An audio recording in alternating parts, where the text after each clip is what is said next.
Bobby. Memang aku fikirkan kamu memang sangat lucu kali. Kamu ngajak kelola bersama tu 4 pulau yang di Aceh. Kamu fikir Bobby itu kan satu pohon yang tumbuh sendiri di perbatasan antara Aceh dengan Medan, dengan Sumatera. Itu lucu kali. Kalau pohon tumbuh sendiri di perbatasan boleh, ada buahnya kita kelola bersama. Ini mungkin kekaguman saya mungkin tinggal 20% lagi. Enggak seperti dulu lagi. Memang aku kagum kali pada beliau yang satu ini.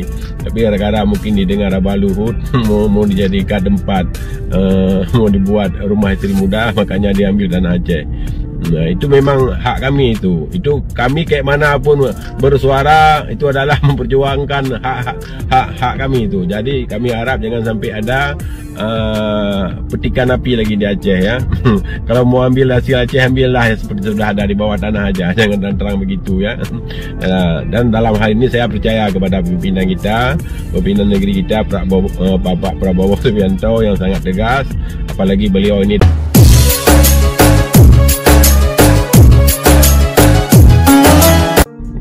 Bobby.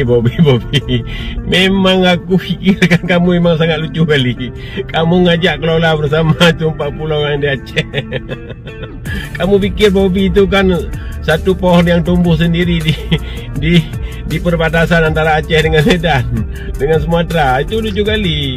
Kalau pohon tumbuh sendiri di perbatasan boleh, ada buahnya kita kelola bersama. Ini tanah Aceh nih Bob ini tanah Aceh. Itu pulau Aceh, 4-4-nya pulau Aceh. Jadi walaupun kamu masih anak-anak, coba baca sejarah dulu lah. Coba suruh baca buku sejarahnya. Coba lihat dulu letak biografisnya kan, letak database-nya, letak wilayahnya di mana. Itu memang hak Aceh. Jadi jangan kamu ngajak kelola bersama. Jadi lucu kali. Jangan mentang-mentang ada oknum pejabat Aceh yang menjual, yang mengatasnamakan rakyat, yang mengucapkan apresiasi kepada kamu, udah iya kali. Memang dia orang bodoh itu, karena dia bukan orang yang dipilih, tapi orang yang dituli. Makanya jadi DPR dia, jadi DPR RI. Jadi mudah-mudahan orang yang mengatakan itu insaflah, jangan terulang lagi kata-kata yang kayak gitu. Jadi saya pikir ini hal yang lelucon ya. Sudahlah, jangan dipikir lagi kan. Kembalikan aja tu kan. Bilang sama Mendagrimu tu kan, suruh kembalikan aja, suruh batalkan aja SK itu. Suruh baca lu sejarah undang-undang tahun 45 ya, bagaimana kan sejarahnya. Karena itu kan itu yang disahkan sama Mendagri itu kan, itu menyalahkan undang-undang. Jadi kan yang lebih tinggi undang-undang. Jangan asal main hakim sendiri menyerobot tanah orang. Jadi lucu kali. Jangan mentang-mentang kan dinasihati sama si Luhut. Mungkin itu ada kepentingan dia mau ditempati isteri muda mungkin di pulau itu. Nggak bisa, itu pulau Aceh. Nggak bisa bro, nggak bisa. Jadi saya mohon kepada pejabat Aceh, harus kerja serius lah ya.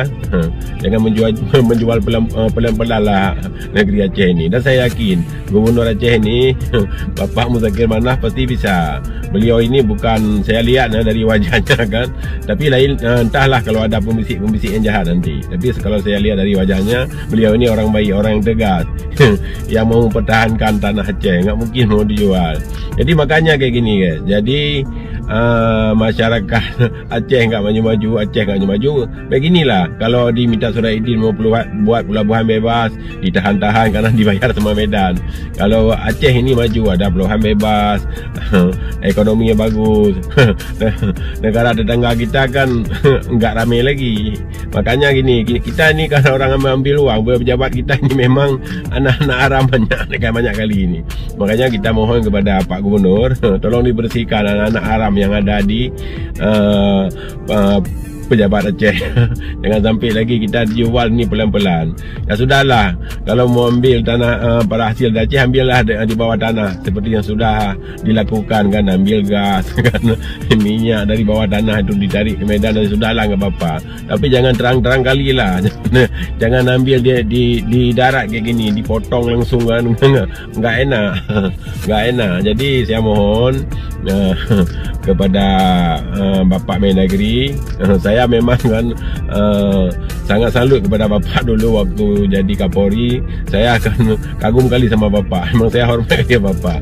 Tapi dalam memberi SK ini menanangani Pulau 4 itu kan, 4 pulau yang punya Aceh itu dikembalikan ke Medan, turun jatuh langsung. Jadi tinggal mungkin kekaguman saya mungkin tinggal 20% lagi. Enggak seperti dulu lagi. Memang aku kagum kali pada beliau yang satu ini. Tapi kadang-kadang mungkin didengar Abah Luhut mau dijadikan tempat, mau dibuat rumah isteri muda, makanya diambil tanah Aceh. Nah, itu memang hak kami itu. Itu kami kayak mana pun bersuara itu adalah memperjuangkan hak kami itu. Jadi kami harap jangan sampai ada petikan api lagi di Aceh ya. Kalau mau ambil hasil Aceh, ambillah seperti sudah ada di bawah tanah aja. Jangan terang begitu ya. Dan dalam hal ini saya percaya kepada pimpinan kita, pimpinan negeri kita, Bapak Prabowo Subianto yang sangat tegas. Apalagi beliau ini dekat sama Mualim. Dan saya mohon kepada Bapak Prabowo harus on the track ya. Harus tegak lurus lah. Yang mana tanah Aceh, tolong dikembalikan tanah Aceh. Jangan dengar ini Bapak Mendagri. Saya minta maaf Pak Mendagri. Memang 4 pulau itu kan dari sejarahnya memang punya Aceh. Jangan dikasih ke Medan lah, nggak enak lah. Walaupun dekat kali sama majikan yang dulu, tapi ya sudahlah nih yang hak orang lah. Kalau mau ambil hasil, ambil aja dari bawah tanah. Kami izinkan kok. Jangan kami udah membantu negeri Indonesia dari dulu, jangan sampai dijajah dengan cara pelan-pelan kayak gini lah. Dan saya yakin Pak Prabowo pasti adil, pasti on the track orangnya, tegak lurus, nggak mau cacawi, nggak seperti yang dulu. Dan insyaallah Mualim pasti bisa. Mungkin itu yang saya sampaikan. Saya minta maaf ya kalau ada kesalahan dalam kata itu. Saya nggak ngajak ngunci kelola istri orang, nggak seperti ada yang orang yang ngajak kelola istri orang. Saya nggak mau kayak itu. Itu adalah kata-kata yang konyol itu. Dan saya harap kepada pejabat Aceh jangan ada lagi yang mengucapkan apresiasi kepada orang yang mengajak mengelola bersama pulau itu ya. Bagaimana kalau kita ngajak kelola anak kita yang bungsu yang perempuan, ngajak kelola sama-sama, kan lucu kali, kan pasti marah kita kan. Begitu juga kalau orang Aceh marah, itu hal yang wajar lah yang saya pikir. Jadi saya minta maaf semua, saya minta maaf semuanya ya. Oke, assalamualaikum.